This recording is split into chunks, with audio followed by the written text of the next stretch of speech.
and I didn't do that. somebody did. Somebody bumped. Anyway, so yeah, that name sounds familiar.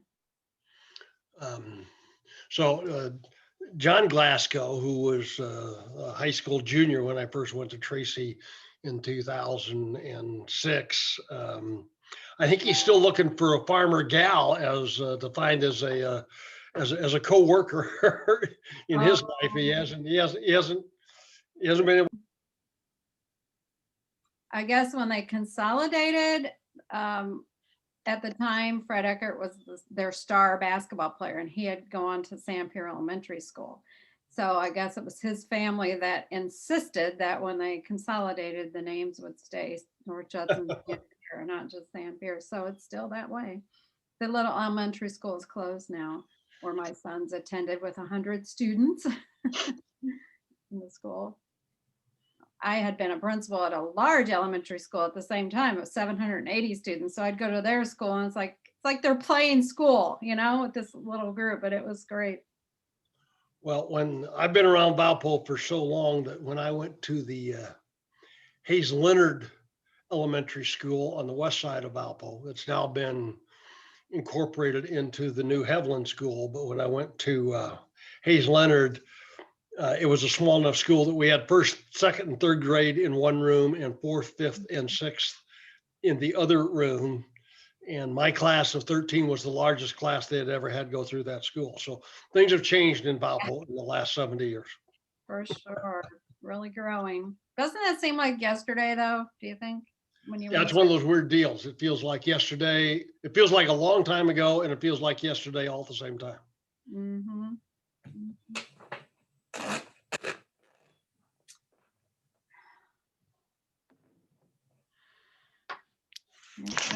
Valpo is definitely a great place.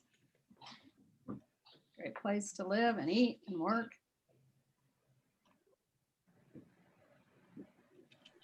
Hi, Dawn. Hi, Deb. How are you? Oh, pretty good. So I see Bill Steinbrecher and Dawn here. Those are both people I know. Hi, Bob. How are you? We're fine. How are you? I am good. It's good to see you. Good to see you. Well, Bob and I were on early. He was on because he wasn't sure what time the meeting was on. I was on to primp before I introduced Andrew, and he caught me. And the primping isn't very effective, but it'll work.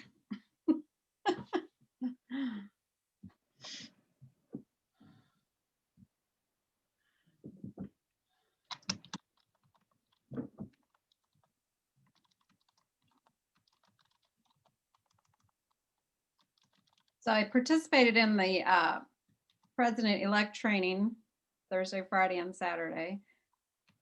So, man, it was all Zoom for the first time ever. There was a little bit of uncomfortable silence with 600 people waiting to start. But the small groups worked out very well. It's really neat what you can do with technology. It's amazing, isn't it? Mm-hmm.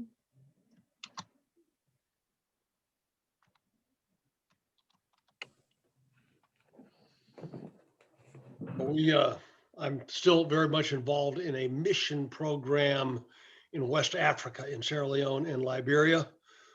And amazingly enough, we can have Zoom meetings with our partners there on a regular basis. Do they have a Rotary group nearby? There's one in Freetown. I think it's the only one in Sierra Leone, and I've attended that one. I've never attended. I would guess there's probably Rotary in Liberia at Monrovia, but I haven't attended there. It'd be nice to do an international project somewhere in need, and to do that, you have to partner with the nearby Rotary group in the other country.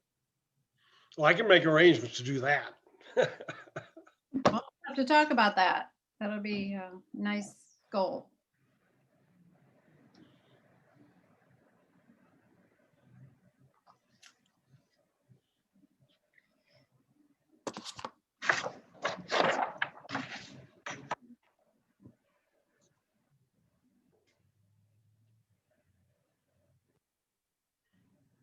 Well, Steve's picture is pretty descriptive of Steve.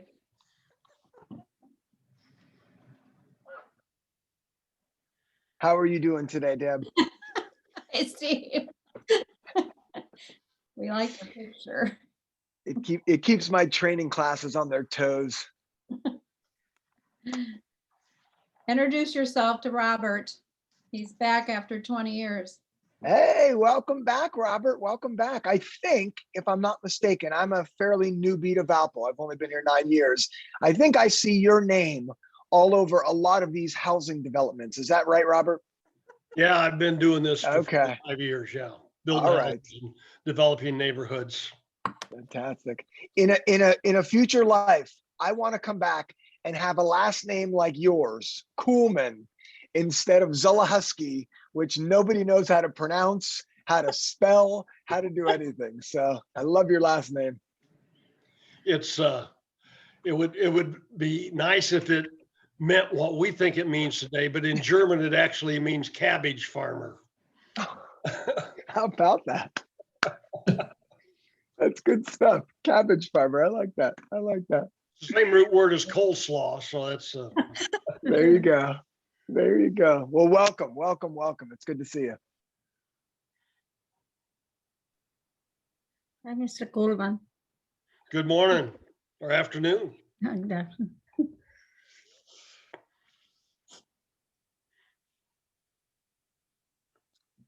we met at the meeting, at the city council meeting.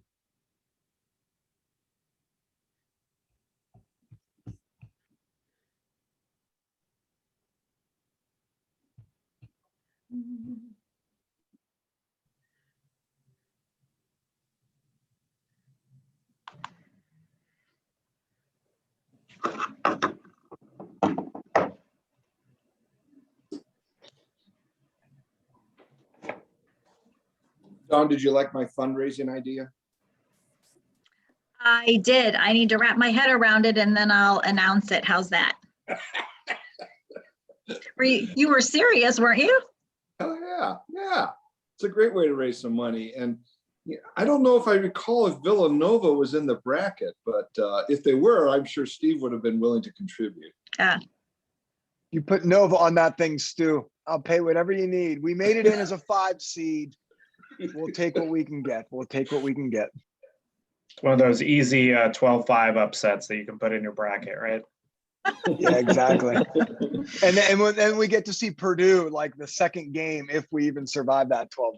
So what a year. What a year. All right. Well, it is 12:15.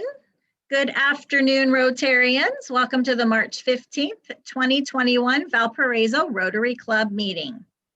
As we celebrate Valparaiso Rotary this month, we turn 100.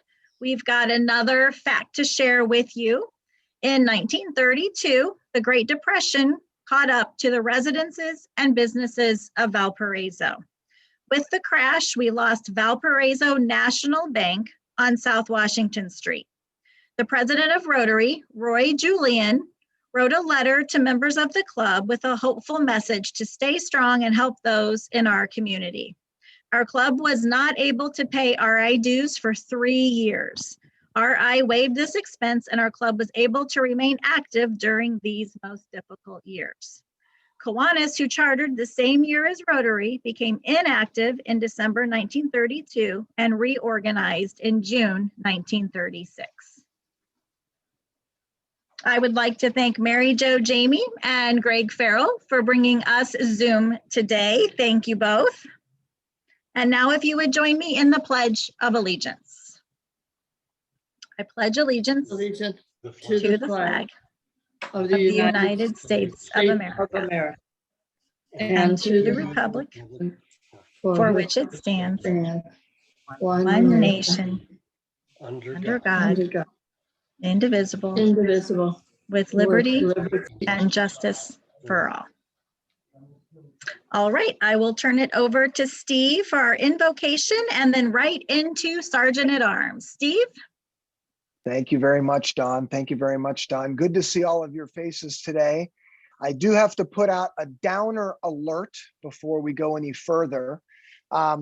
Some of you may know that my family and I had to say goodbye to our beloved dog last week. And for those of you that have had a pet, have loved a pet, you know exactly how difficult that experience can be. So I am comforted in the fact that the deep pain that we're experiencing today is a direct reflection of the incredible joy that Domer brought to our family while he was here.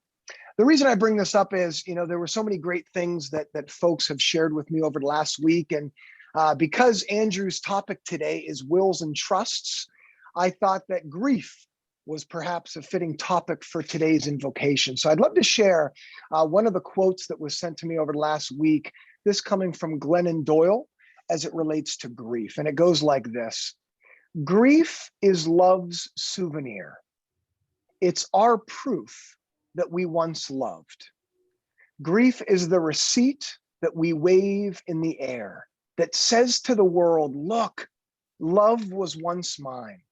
I loved well, and here is my proof that I paid.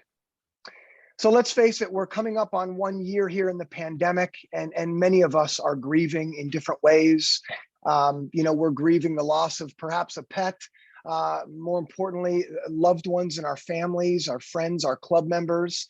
We're grieving a year that's been lost to this horrible, horrible pandemic. So hopefully all of you can take comfort in the fact that sometime soon, the sun will shine through the clouds. So with that being said, thank you all for letting me share that with you all today. As Don said, I also am serving as Sergeant at Arms today. So please, please, please, let's get to some good news, some sunshine behind the clouds. All you have to do is unmute yourself and share your good news with the club. Who's got some? Go ahead, Bill. In case you haven't heard, Valparaiso University is undefeated in football, having beaten Butler last Saturday. Fantastic. Thank you, Bill, for bringing the good news. And what a beard, Bill. Oh, thank you. What do you call that? A Fu Manchu? Yeah, that's my tribute to the virus. Looks fantastic, my friend. Looks fantastic. Thank you, Bill. Who else has some good news? All you got to do is unmute yourself, folks. Go ahead, Deb. What do you got? I'm just celebrating a year of good health. Somebody on Facebook asked to post a picture, your last picture, I get emotional, before the pandemic.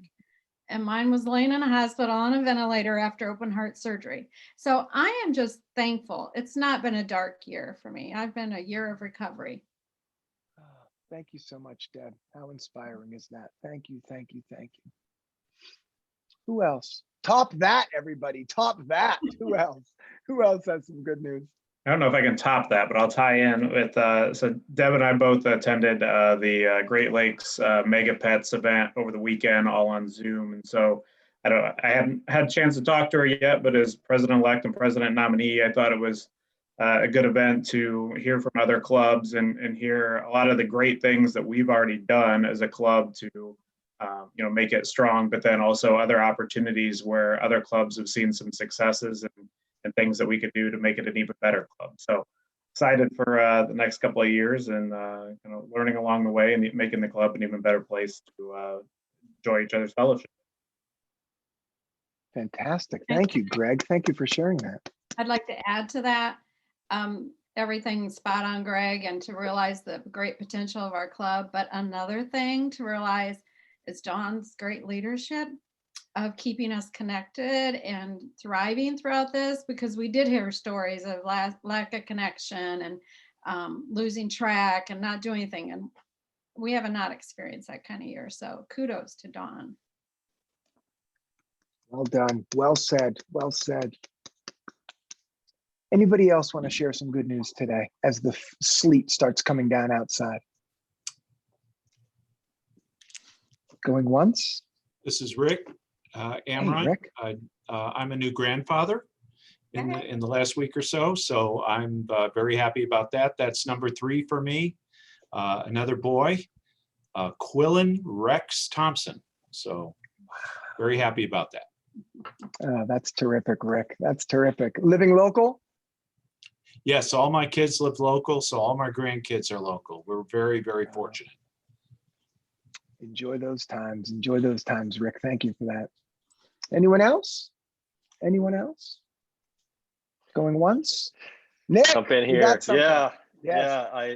First of all, Steve, I'm so sorry about your loss for your dog. I can't understand or relate at all what you're going through. I've only had one dog in my life, and the day that guy is going, I don't know what to do. So I feel for you. So thanks for sharing, and God bless. So personal note, I got a COVID shot last week, so I'm 1 for 1 so far. So I get another one in a few weeks. So that's good news. Fantastic. Congrats, Nick. Congrats, everybody who either got their first dose or their second dose. The vaccine's on its way, and congratulations to everybody who's got a shot in the arm. That's terrific news. Anybody else? Anybody else want to share?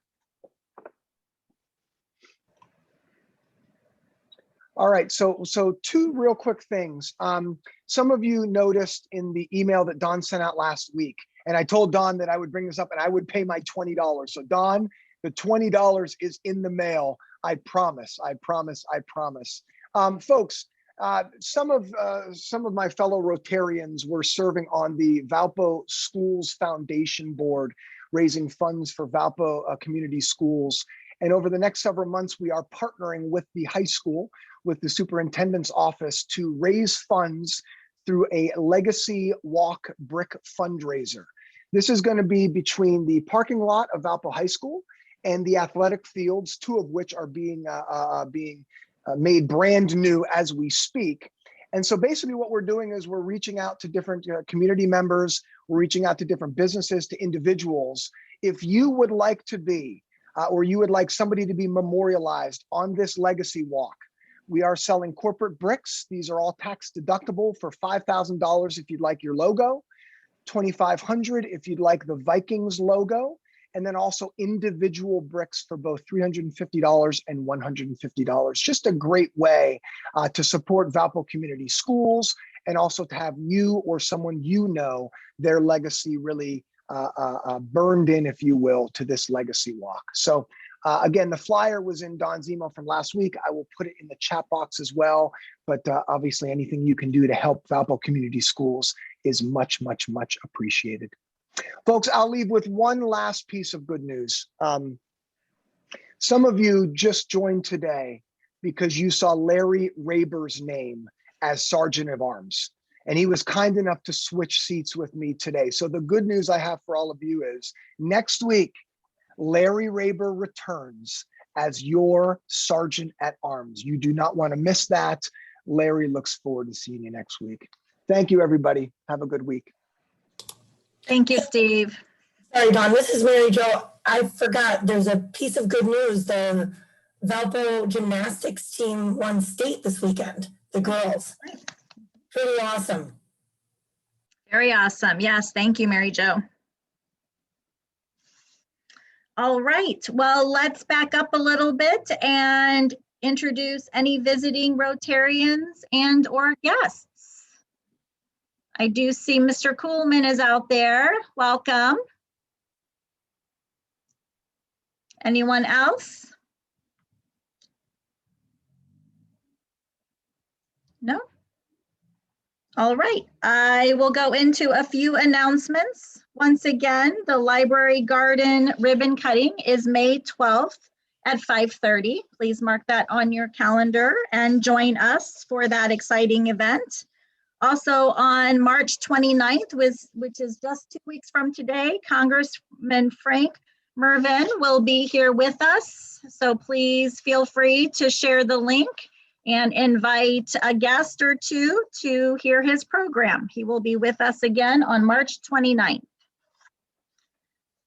All right, I will hand it now over to Deb, who will introduce our speaker today. Deb?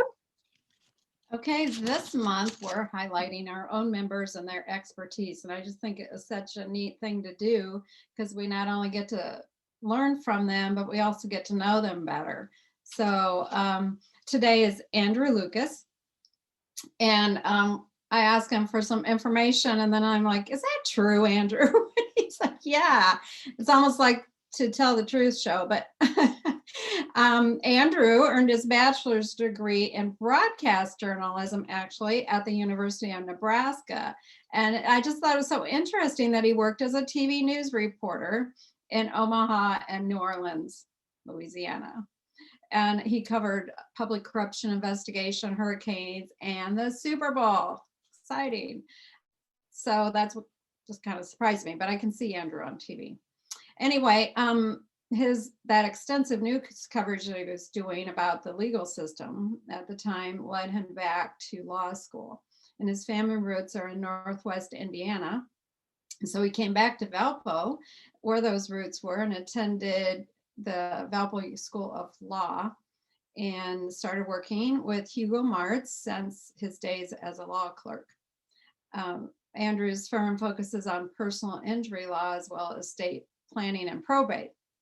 He is married to Sheila, and they've been married 20 years, and he has a son in Valpo Junior High and a daughter, Andrea, who is in 5th grade at Central Elementary. This is Andrew's 13th year in Rotary. He's a recent past president and is presently on the board of directors, the Rural Committee, and Sergeant at Arms Committee. And I told him I had some other materials on him, which scared him. But being part of Rotary has brought me to know all kinds of great people. And, each week we say the pledge that we're to tell the truth, everything we do benefits everybody. So when I need services, I first look at people in Rotary. So one time our family business needed an attorney. We were fighting something that was going to cost us a few $1,000s unfairly.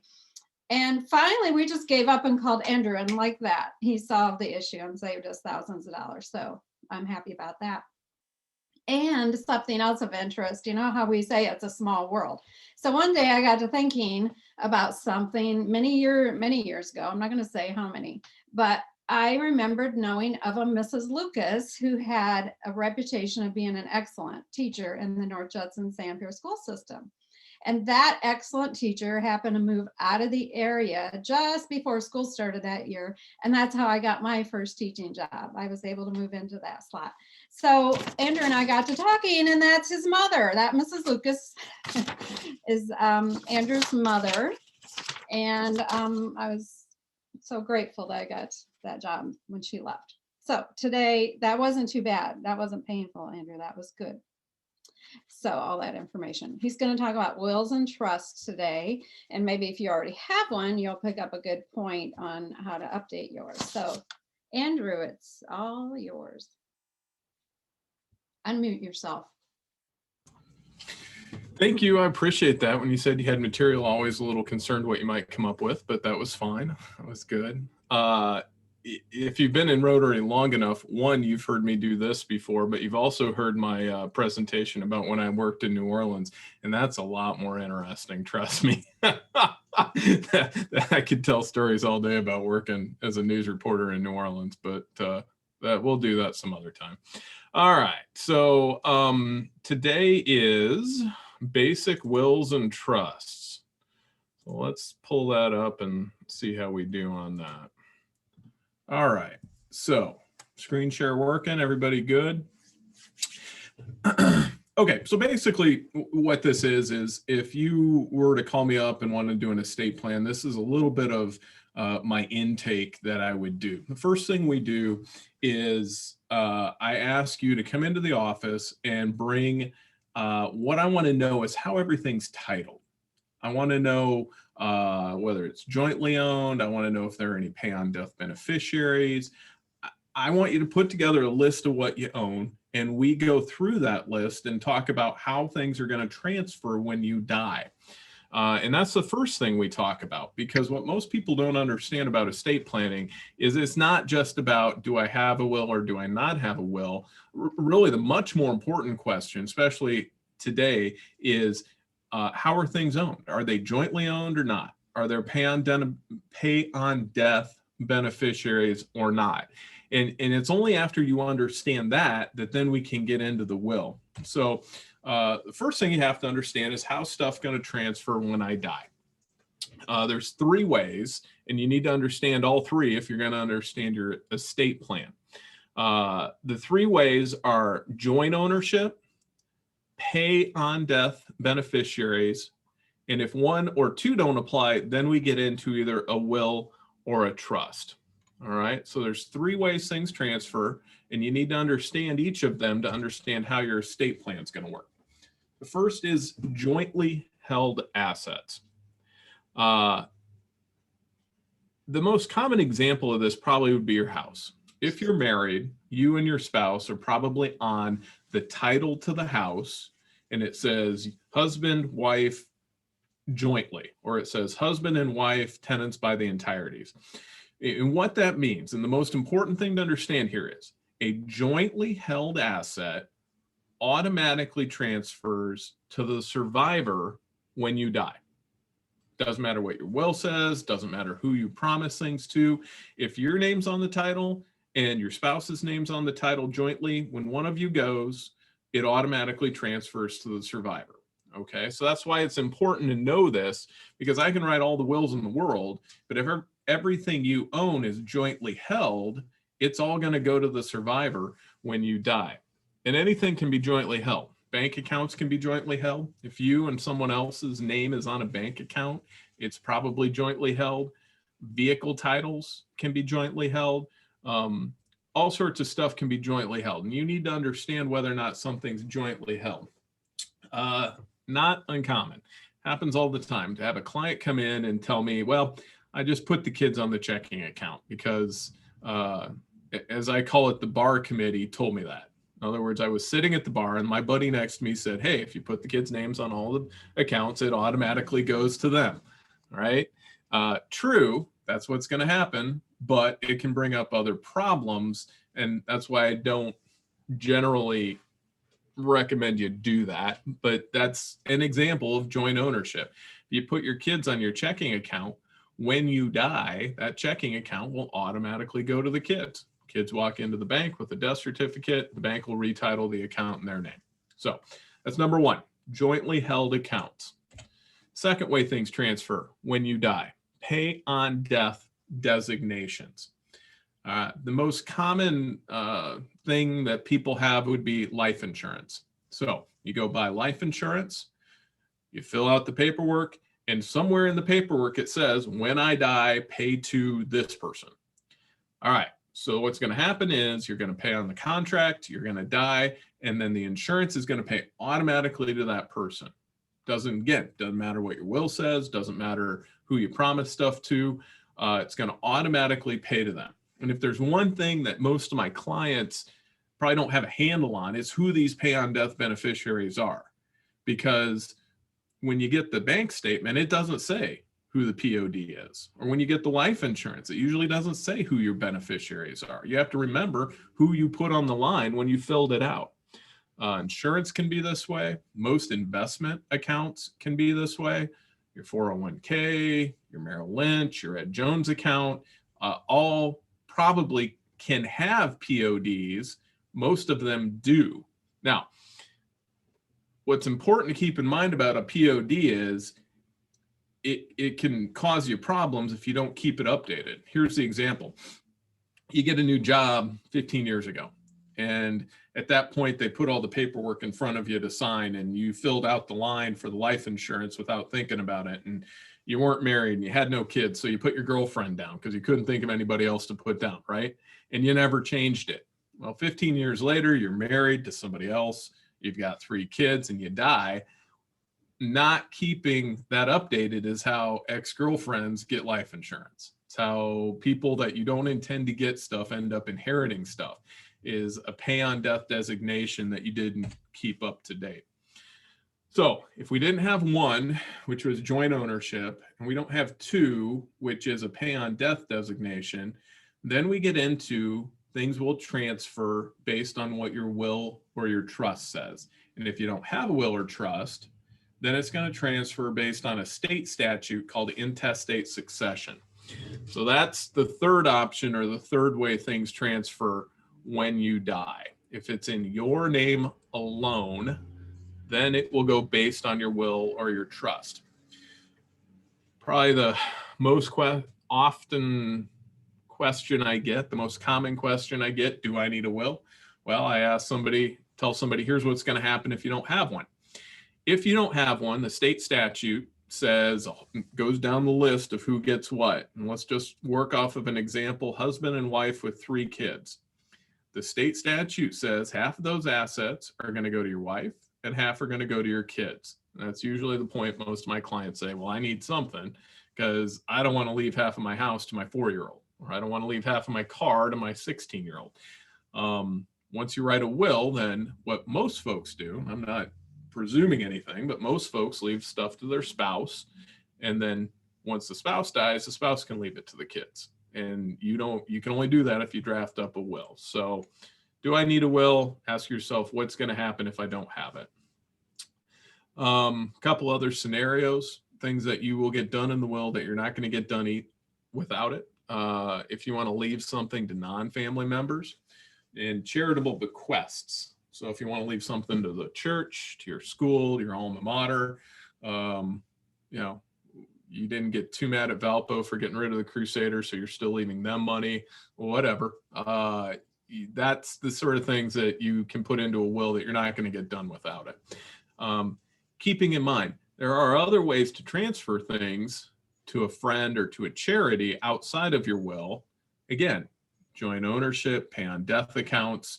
Sometimes we don't mess with charitable bequests in a will. We just set up an IRA and name your church as the pay on death designee. Okay, so that is the basics of how stuff transfers when you die. And if you think about it, you understand why it's really important to understand that, because a bulk of what people own today are probably going to transfer by some mechanism other than your will or your trust. If I own a home, I've got a 401k or a retirement account and a checking account. Well, the house is going to go to my spouse. The investment account's going to transfer based on the pay on death designation. It's not unusual for me to get to the point that there's nothing left that's transferring by the will. And so you got to understand how these other things work and keep them updated, because that's as important part of your estate plan as anything else. I used to have a buddy in town that did a lot of construction type work, and he would write free wills for people. He called it the free toaster of his law office. When you get a bank account, a free toaster, and the secretary would just draft one and he'd never even look at it, and somebody'd sign it and they'd be out the door. And I said, Tom, you're not doing these people any favors, because if you don't go through with them and figure out all these joint assets and PODs, I guarantee you're going to get surprised when they walk back in, or the kids walk back in and they've passed away and you miss something. So with that, probably the second most common question, do I need a will or do I need a trust if we get that far? To be honest, I don't write a lot of trusts. I just don't. There's a certain times or reasons I would, but for the most part, I don't. And the reason I don't is if you are younger, and in like estate planning terms, younger means like anybody under 70, the trust takes a lot of work to keep up and to keep updated so it's going to work the way it's supposed to. And if you don't do that, then it kind of falls apart. And my experience has been younger folks, 30s, 40s, even into the 50s, you're still going to sell stuff. You're still going to buy stuff. You're not going to keep it up to date. And so I don't push people into trust right away. If we make sense, we do it, but I don't always go that way. The main thing, here's what really matters. The main reason you would do a trust over a will is that the trust avoids probate.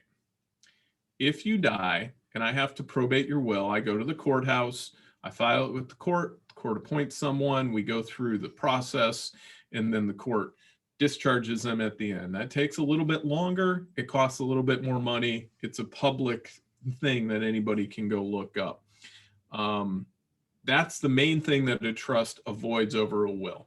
We're going to talk about taxes here in a little bit. There may be some tax reasons to go with a trust over a will, but for the main part, really the main benefit is you're talking about avoiding probate.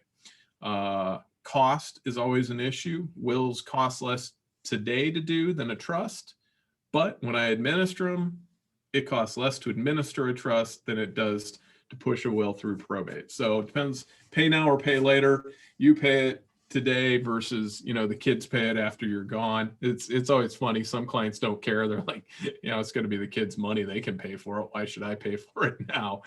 Some clients, that's a big deal. They want to get things taken care of. It does take less time to administer a trust, but there's certain things you're going to have to do either way. Either way, you should do an accounting. Either way, you're going to have to handle the decedent's individual income tax return. You're going to have to handle a fiduciary tax return. So that's it. I normally honestly write more wills unless there's a special reason to write a trust that we'll get into later. Even with folks with minor kids, we have a specific will we write that talks about a trust in case something happens before the kids reach 18. That is one of the points in life that is people will end up in the office wanting to do something. I got to do something to who's going to take care of my kids if my wife and I were to, get in a car crash. Taxes. I mentioned this briefly. So Indiana got rid of its inheritance tax back in 2013, so we don't worry about Indiana inheritance taxes. I used to make a lot more money back when Indiana had an inheritance tax, but that's gone. The easiest way to think about the federal estate tax is this, is that there's a number out there. And if you are worth less than that number when you die, we don't even file an estate tax return. The number this year is $11.18 million. Okay. And that's for you individually. Between husband and wife, obviously now we're over $22 million. At those sort of levels, honestly, I don't have a lot of clients that were doing federal estate tax planning. Knowing this group, there may be a few people in this meeting that are at those sort of levels. You probably need a better attorney than me if you want to do an estate plan. Go to Indy and Barnes and Thornburg or something. But that's the easiest way to think about it, is that number. Now, at $11 million, I don't have a lot of clients that are worried about federal estate taxes. But the caveat is that number has gone, in my career alone, it's gone from 0 to 5 million to 11 million, and it can change totally based on who's in Washington. Okay.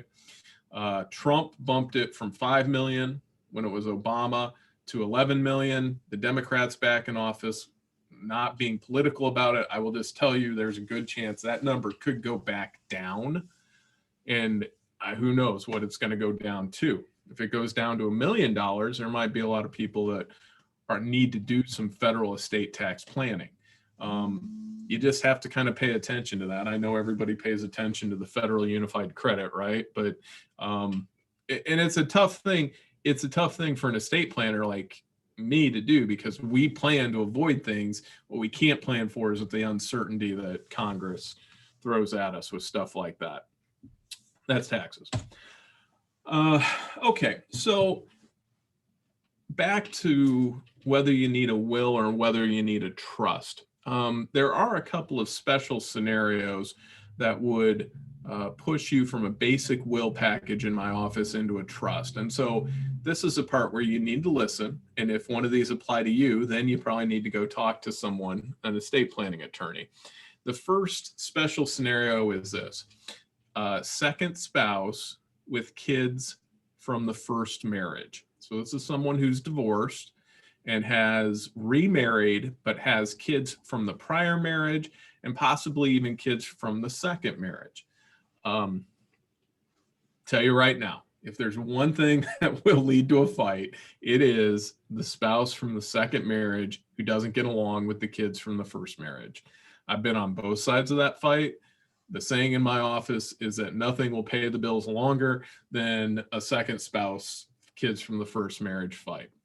The scenario usually goes something like this. You're remarried and you want to do something to take care of your current spouse. You want them to have some money while they're alive.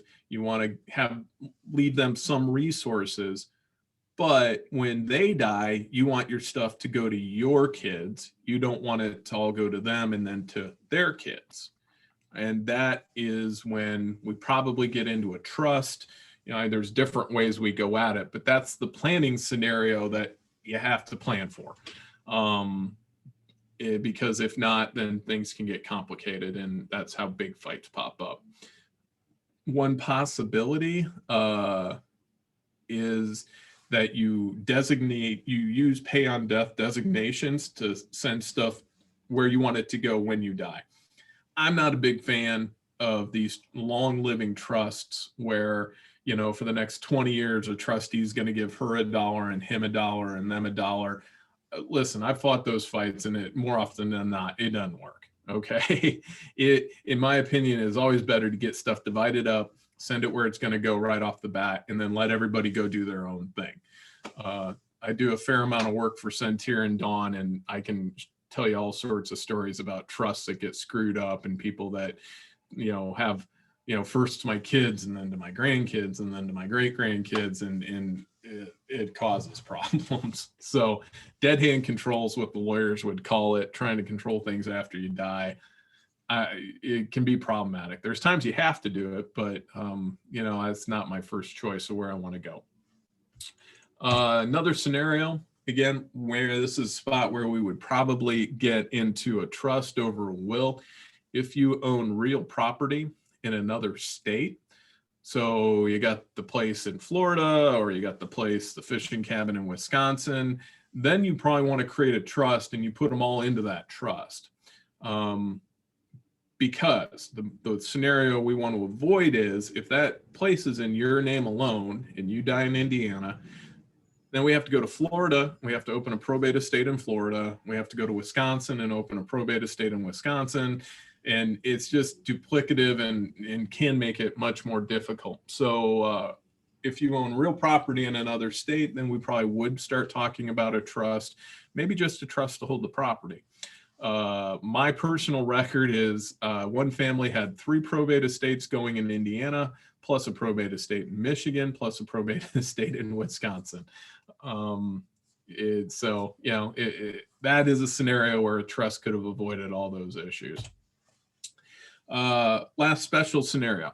If you have someone you care for with special needs, and by this I mean, if someone you care for or a beneficiary that you want to leave stuff to is on a government assisted program, to just leave them money could disqualify them for their government program. And that's something that we don't want to do, right?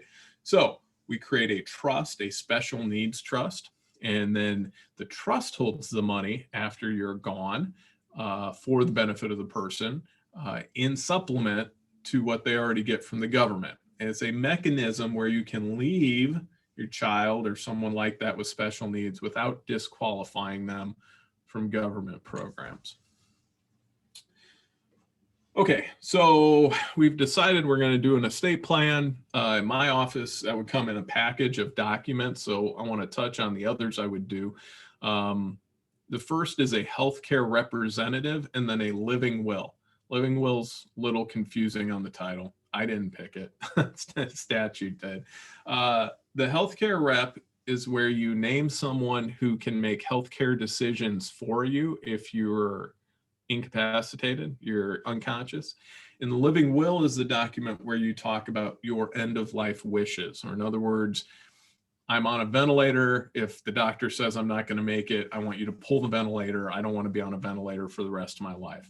Those are 2 healthcare documents. Now, if you've gone into the hospital for any sort of major operation, this is the stuff that the hospital's asking you for. They ask you for these documents so they can put it in your file in case they're needed. And we do them as a kind of as a group. There are a couple healthcare documents that go beyond this. Do not resuscitate DNRs. In Indiana, we have a thing called a POST, a physician ordered scope of treatment. Those you have to have your doctor involved in to do. So I don't do a lot of those because that's the point that you're under a doctor's constant care and you want to be a little more specific. All right, last one, almost there, power of attorney. So the power of attorney is a document that allows someone else to basically act in your place. And they can do anything that is in the POA. They can buy things, sell things, put their name on an account, sell your house, buy a car, whatever. My thought is I use these very sparingly because I've gotten into power of attorney fights where one was misused, and those are nasty as well. I've had situations where people got zinged for abuse of a POA and they didn't even intend to. Here's the scenario. Mom gave me POA over her bank account. So I went into the bank and I put my name on the account so I could pay the NIPSCO bill. And now the lawyer's telling me that I'm inheriting all of the money in the account under a joint ownership. And that's making my sister mad. You can see how somebody that didn't even mean to just created a problem for themselves. So I use POAs sparingly. If needed, they are very important, but if not needed, you got to be careful. All right. So that's it. Again, back to the start. Again, if you're thinking about doing this, where I would start is I would start by making a list of your assets. What all do I own? And then the next question is, who is the title owner of those assets? Do I own them jointly? Next question is, are there any pay on death designees on there? And then you get through all of that. Hey, thank you, Steve. I just saw your chat. If you can get through all that, then we start talking about your will or your trust. So 6 minutes to go. This is the part of the meeting where you all get free legal advice. You get to ask me a question knowing you're not going to get charged, and I will answer it to the best of my ability. Here's the deal. Let me close with this. The way I do meetings is we meet, we talk, then I quote you a flat fee, and if you want to move forward, you do. If not, that's fine.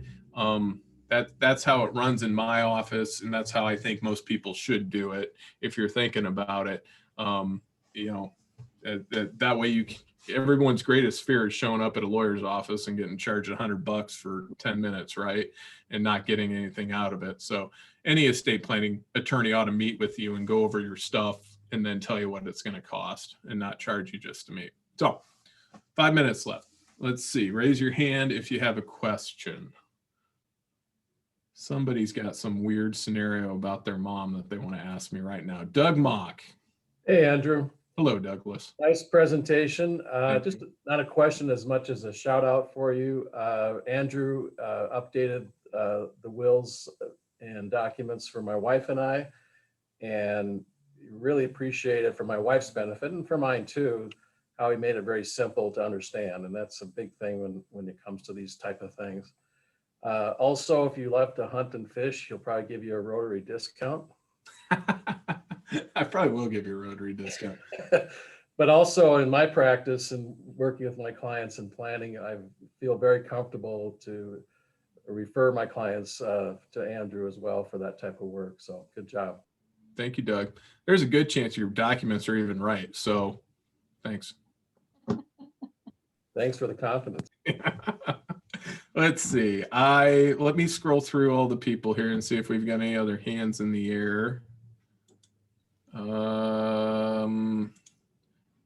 Actually, Andrew, I'm going to sneak in here if no one else has a question, but I'll let others ask first. Go. Hopefully I buttered you up in the chat box. So let's say you've got 3 minors, right? Mm-hmm. 3 kids under the age of 18. Yep. Your will spells out who's going to take care of them should Yep. both my wife and I pass. Yet what happens with the money? I mean, can the caregivers access that money to take care of your kids if it's not spelled out in the document? Or are we just... So here's what's going to happen. Sure. Here's what's going to probably happen. If there is nothing set up in your document, the court is probably going to set up a guardianship, which is a fairly long, elaborate court process. Not always a horrible thing, but something most people want to avoid. Mm-hmm. What I do, if I've got a husband, if I've got a young couple in my office with minor kids, we have a special will that has a trust inside of the will. And inside of it, it says, if I die before my kids turn whatever age, 25 or 30, all the money is going to go into a trust this person's going to be trustee, and then they're going to do whatever the trust says, you know, pay for school, pay for medical, distribute half at 25, half at 30. So I would look at your documents, that's pretty common, and see if there's a trust inside of your will. Trust would only ever go into effect if you die early, but that's the mechanism that keeps your 17-year-old from inheriting, you know, $500,000. That's the mechanism that will allow somebody to hang on to that money, a trustee, until the kids reach the age that you decide, and then distribute it. So it's either an outright trust or it's a will. It's called a will with a testamentary trust, a trust inside the will. And if you're on this meeting and you've got minor kids and you're thinking about it, that's probably where I would end up with you, is we would do wills with trusts inside of it for that purpose. That's one of the first thing that gets young folks thinking I need to do something, is the thought that, hey, I need to do something for the kids in case something happens to the wife and I, or husband and I. Awesome. Thank you. No problem.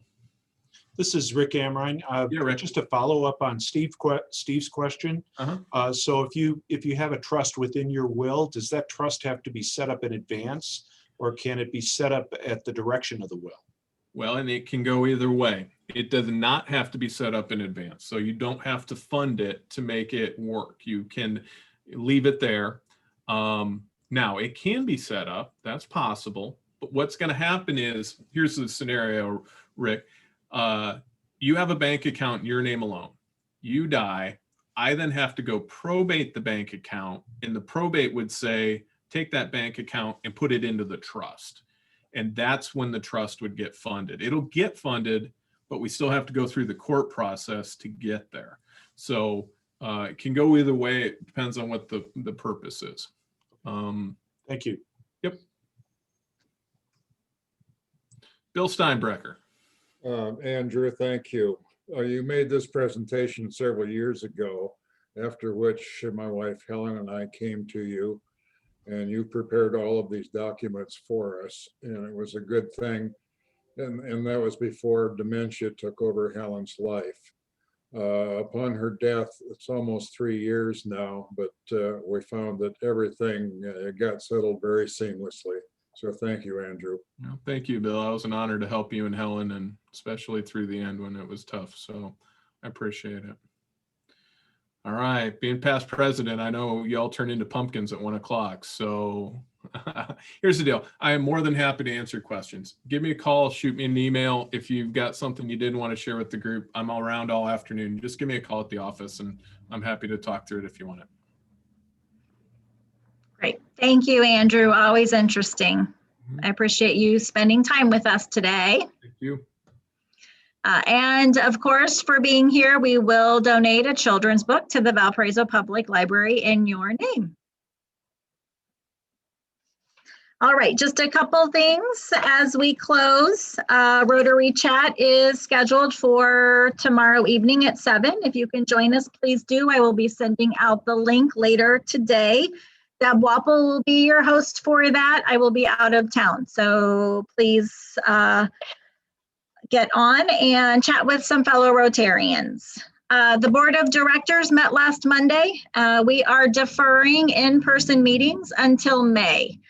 We will revisit in mid-April, but at this point, we will look at sometime in May getting back together. We feel that is the safest route for our group to go at this point. And again, if you have anyone who would like to be a guest, please just shoot them the Zoom link. It is the same for every week, so invite someone to join us while we're still on Zoom. All right, if you could join me in the 4-way test, we'll close the meeting. Of the things we think, say, or do, is it the truth? Is it fair to all concerned? Will it build goodwill and better friendships? Will it be beneficial to all concerned? Thank you so much, everyone. Have a great week.